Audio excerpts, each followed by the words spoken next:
There's a wide spread of information that's accessible to us. And really the best way is to sit down and say, like, what do I want? How do I create my life by design? What does my timeline look like? What are my expenses? Who am I? Those are big questions, I think, that make personal finance personal and actually help you understand the strategic things and the steps you need to take in order to accomplish your financial goals.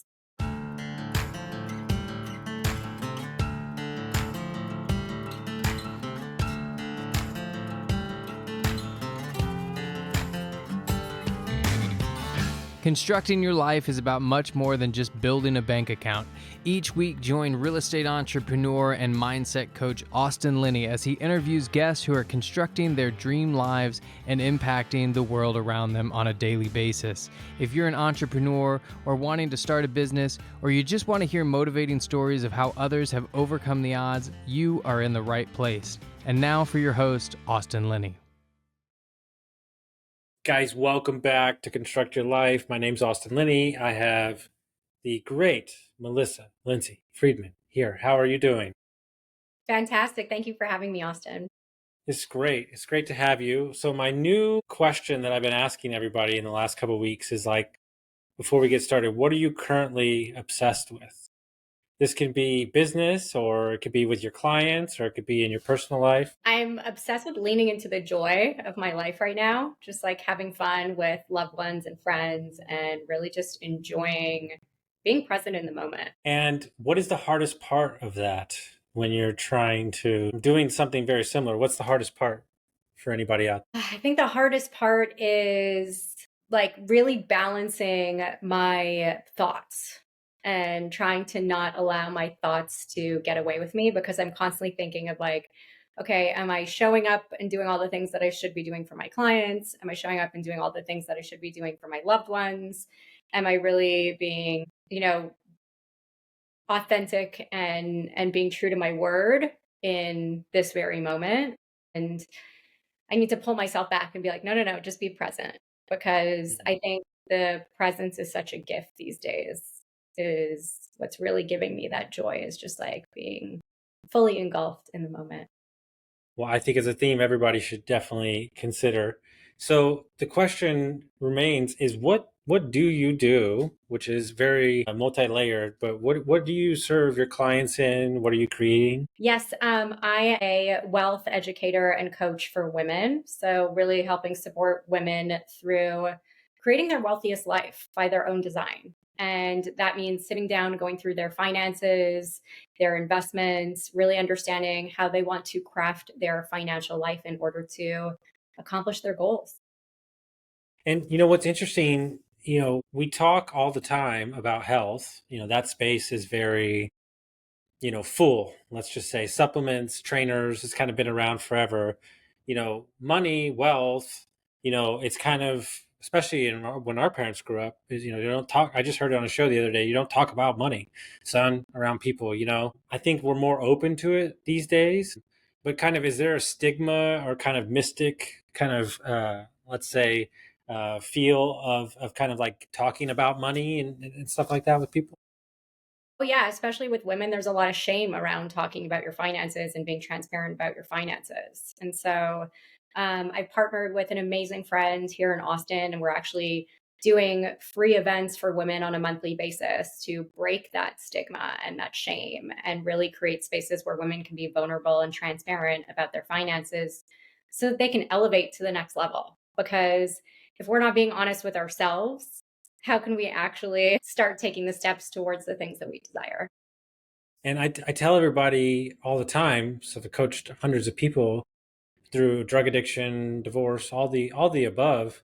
But the two hardest clients I ever had were people who were getting over bankruptcy. And one of the guys had been bankrupt in his 20s, and he was in his 45s, and he was already a multimillionaire. But the identity of the bankruptcy still stuck with him, and it was really affecting all aspects of his life. I'm a true believer that the scarcity actually gets passed down generationally. So I believe, that we carry a lot of the cells in the womb before we're born. And so whatever's happening in our parents' lives before we're actually born onto this earth can actually contribute to how we are raised, including like the day to day of our formative years, right? The young format of our growth that actually develops us into who we are. And so, I'm Jewish. I grew up with a lot of scarcity around money because there's like this World War II generation that if the Jews show that they have money, that it's going to be taken, right? Because that's what happened in World War II. So there is that stigma of scarcity, I think, that gets passed down that we have to break through. And so a lot of us can be very successful and make a lot of money, but we could still be operating in that mode and that energy of scarcity. It's interesting. I never thought about that because I remember my parents telling me stories when my dad was going to medical school of like how broke they were. My dad used to talk about like putting like a couple dollars in the gas tank, and my mom was working three jobs. And then you have, when I grew up, all the people in the neighborhood that had money were miserable. And so I associated having money with being miserable, and that really plagued me for a good 15 to 20 years. Not surprised. There was a point in my career where I was working in entertainment and I worked at talent agencies in Los Angeles. And I saw all these agents that were making like millions of dollars a year and they were miserable, right? Like all of their time, energy, everything was dedicated to making other people successful. And so they were just walking around all the time feeling like they weren't enough, they weren't good enough because their clients could leave them in the drop of a hat if they weren't serving them in the way the clients wanted them to. And so I'm very aware that, like a lot of people are living in this mindset of really not being happy once they actually make money. You see people like Elon Musk. He's incredibly successful, but him individually lives like a very modest life. He likes to operate in some form out of scarcity in order to keep himself motivated in accomplishing his goals. And so really we have to decide like what makes the most sense for us. Is it living this life of abundance even when there's lack? Is it finding like the balance of scarcity and abundance within ourselves so that we can really live in the joy and be in the present like I am? Is it really just, moving forward and finding this motivation and this purpose that's going to propel you into creating your wealthiest life, whether it's loved ones, a partner, a family member, or a purpose behind it that's really driving you? So what's fascinating to me, because I love to study humans, right, is that let's say that a business sells, or they inherit a money, or crypto goes up, or they get some good investments, right? You've gone from, my investment started out at 10 grand or 100 grand and now it's worth millions. Like, have you seen a lot of your clients, like their identity or their understanding of like, oh, I am a millionaire, like hasn't even set in? And like, how do you transition from like, oh, I had this and now I have this? Like you hear a lot of people selling their companies for hundreds of millions and they're depressed the next day. Yeah, I think what's happening right now is you have a lot of people that are making significant amount of money with doing little work and little effort. And so they kind of get to this place where they either think that they really know how finance and investing works because they've been lucky, or they are living in a place of not really understanding like how to steward that money, how to grow it, how to create it. And so you see like the two different camps.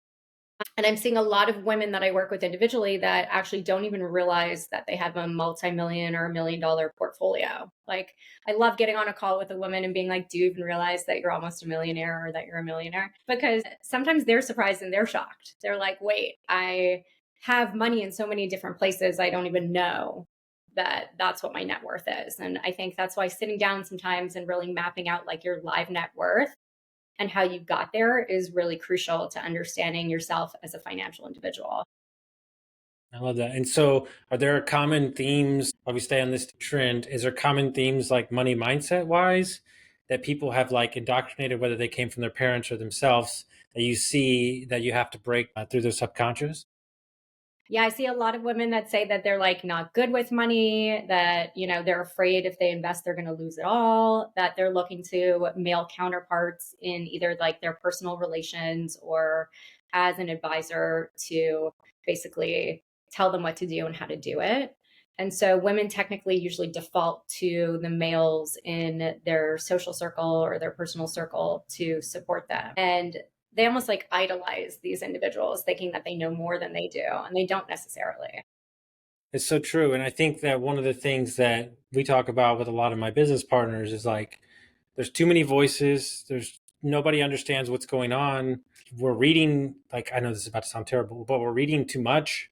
Like, we're watching too much social media. And we're just like, there's so much noise, especially in investing. Like, should I invest in crypto? Should I invest in ETFs? Should I invest in stocks? Should I invest in real estate?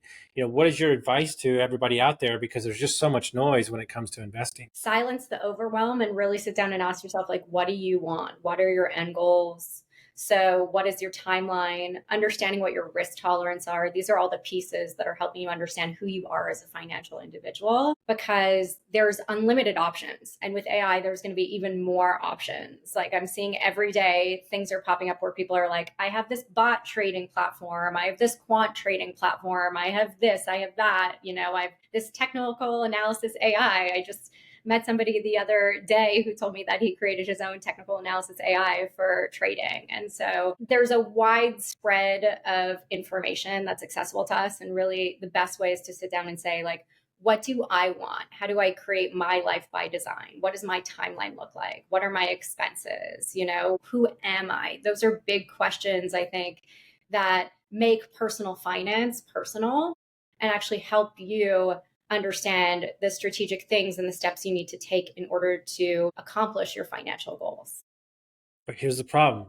They do all that work and then they want to mess with it, right? And I have a friend who trades a bunch of money and manages a ton of people's money. And he said the number one problem with people is they don't let a plan be a plan. That's why I work with women and I help them understand how to really taper their emotions and manage their emotions when you're doing these things and making these financial decisions.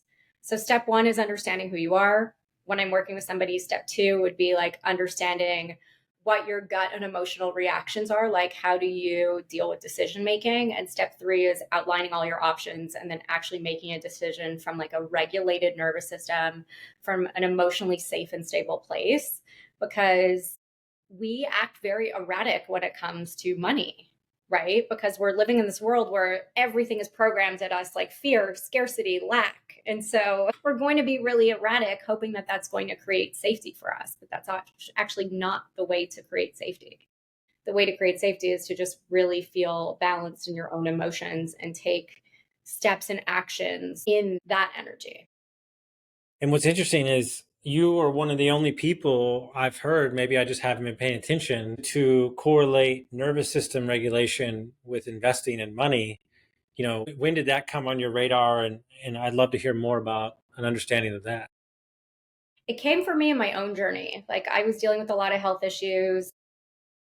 Actually had my own bout of wondering whether or not I should file personal bankruptcy and making my own financial decisions. And I was so dysregulated and so erratic. And so I was doing almost everything I thought I needed to do to get results versus actually what I really needed to do. And once I started paying attention to my health, that's when I realized I was able to make decisions from a safe place. And so it's been a long process for me in regulating my nervous system. I think a lot of my financial journey has dysregulated my nervous system, has caused a lot of emotional and health related challenges for me. But I've been able to work through those and actually create wealth for myself. I love that. And so give me some rules for anybody out there when it comes to regulate, kind of simple rules like, I don't invest for 24 hours after I get some information. Like, what are the rules that you kind of tell your clients to pay attention to?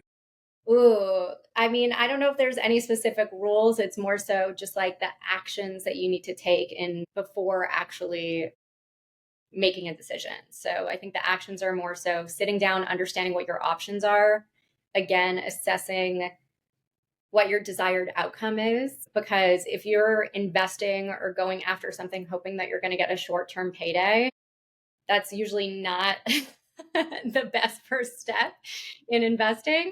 So yeah, just really sitting down, understanding what are your options, what are the steps that you need to take that are best for you, and understanding your timeline.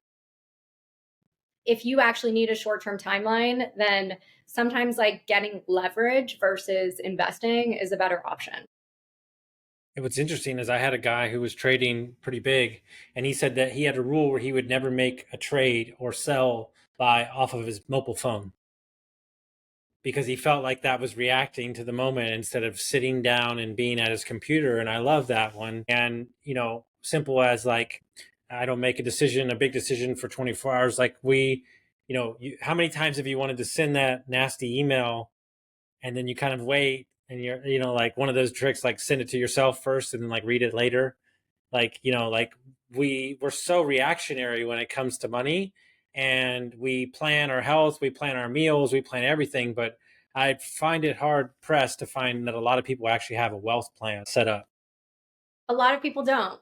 A lot of women in particular are waiting for some knight in shining armor to show up and kind of like save them, whether that's a partner or that's some kind of 401k. I think a lot of people are waiting for just like a Hail Mary, to be honest. I grew up in another country. I was born in Canada, moved to the US, and Canada is a very different mindset. When I grew up and I saw friends that were wealthy, it was because they were spending what they had, just like an immigrant. And when I moved to the United States, I didn't realize how much debt is flowing all the time, how people are just like over leveraged, they're overspending. And so I personally make a very big habit of spending like way below my means and living in abundance in that still, right? Like I get the abundance of a calm nervous system, joy, knowing like I have an amazing run rate if I had no dollars coming in whatsoever. So that keeps me safe. That makes me feel really good because I am complete in that. But in reality, it's just amazing to see coming from another country how so many Americans are over leveraged and they're just so challenged financially here because there's this like desire and need to keep up, right? So just really understanding like what is ground zero of safety for you as an individual when it comes to your finances, because so many people do not have a wealth plan. And I think the safety and like the financial resources are very correlated. And it's amazing to me to think that a lot of people don't make that correlation and sit down and strategize, that instead they're just waiting for something to fall from the sky to save them. I know you do a little advising in the trust and kind of different aspects of the wealth.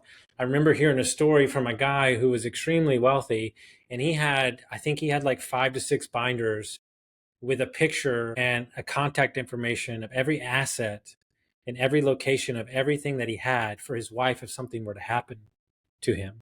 Like, how many people don't even have life insurance? How many people don't even have a will, right? It wasn't until I started owning businesses that I thought about, you need to get your act together when it comes to will and all this stuff. Like, these are simple things that people don't even begin to start looking into. There's so many partners that keep their finances separate. And I will tell you, even partners, I know billionaires that have their day to day finances tied to their partner, but they hold a lot of their finances in cryptocurrency and in, private investments. And so their partners don't even know how to access that, which is amazing to me that they don't actually have like a family plan or actual like binder, like you said, of where everything is. So, first of all, I help women consolidate this information so that they have it for themselves, because sometimes we just have so many bank accounts and so many different investments, it's all over the place. And then the next step is really like, setting up your beneficiaries, setting up your legacy, understanding if you want to have a trust, if that's worthy and the right action steps for you. And then, talking about like life insurance and all of those things. These are massive questions that a lot of the times partners don't even ask themselves in partnership. And a lot of people, I'm surprised, don't sit down and talk about their finances in their family and in their home. Interesting. So, crypto is the buzzword. Everybody's played in it, probably lost some money, maybe made some money. Some people have been millionaires. Some people have been scammed. I know, just in my network, $10 million has been stolen from people that I know. So, but it's something that you're really bullish on and you invest in along with Whitney, and something y'all talk about all the time. Everybody has a basic concept of it, but what is your viewpoint on investing in crypto and why you think it's something that people should educate themselves on? I think, like it or not, we're going to a digital dollar system. So it's either like, do you want to be a part of this experience, or do you want to just, put the veil over your eyes and pretend like it's not happening? In reality, it's happening one way or another. So for me, it was okay, I want to take advantage of this opportunity. I got into cryptocurrency in 2018. I tell a lot of people when you're looking to get into cryptocurrency, if influencers and people are talking about different currencies, that means that you should not be getting into it at that point. I think the way to sit down and create an investment strategy for cryptocurrency is to start looking at the volatility, sorry, not the volatility, the vitality, the actual validity behind the projects. So looking at, what is the use cases of this cryptocurrency? What is the blockchain based infrastructure of this cryptocurrency? Because if it doesn't have any of that, it is most likely a scam. It is most likely something that's not going to be around for a very long period of time. And so if you want to get into cryptocurrency, I know now even financial advisors are telling clients like create 10 to 40% of your portfolio and put that into cryptocurrency.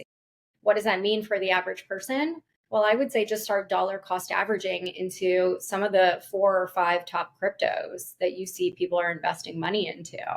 I think right now we're in a landscape where, personally, I know a lot of your audience, a lot of your network, Austin, is in real estate. I'm not a huge advocate of real estate. I don't want to deal with the overwhelm and the mental load of real estate investing. It's something that I'm not that knowledgeable about, that I'm still learning. And so for me, it makes sense to invest in projects that I know are going to have validity, that have an actual infrastructure behind them, where people are creating companies.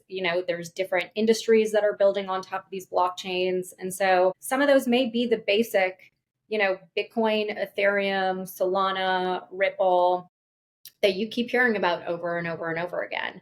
And the reality of investing is you want to go where the big money's going, right? So when everybody was getting into tech, the tech boom, that has been super lucrative for anybody in the last 20 years that's been in tech.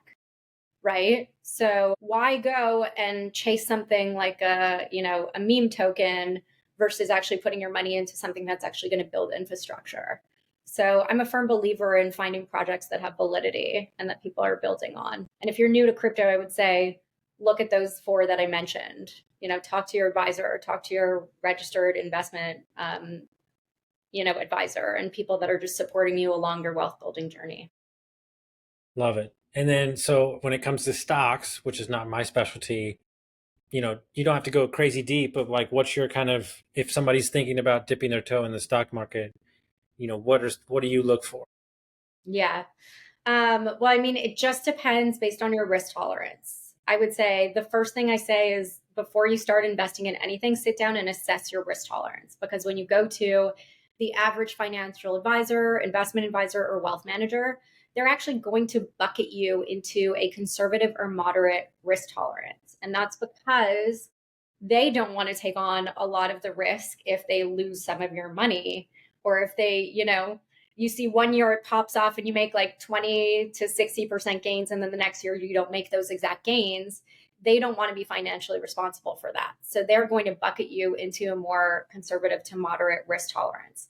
Versus what I see a lot is women don't know their risk tolerance and they could be more aggressive, meaning they want higher returns and they're willing to put their money into something knowing that they may not see that to fruition, and that's okay with them.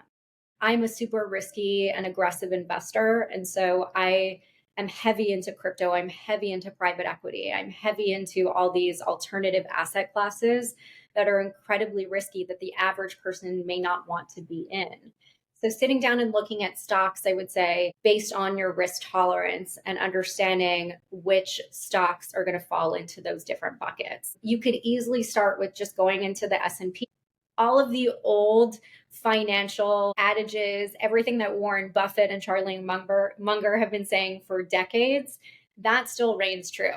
So if you want to put your money into something that's really just going to be an easy coast and a ride for you, put your money into the S&P, put your money into Berkshire Hathaway, put your money into things that you know are just going to continue to give you average to moderate returns. And I don't think over the long term, there's anything wrong with that. I think that's a great strategy, especially if you're young, you're in your 20s, you're just getting started. Fantastic. Go for it.